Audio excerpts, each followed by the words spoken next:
প্রথমে একটি গ্লাস নিয়ে নিলাম এবং গ্লাসে জল ভর্তি করে ফেললাম আর অর্ধেকটা।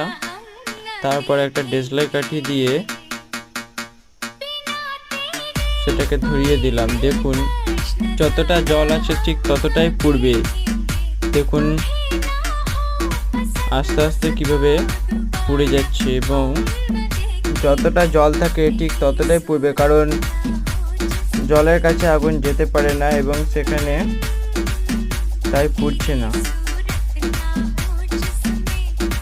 একেবারে সমান হয়ে পুড়ছে।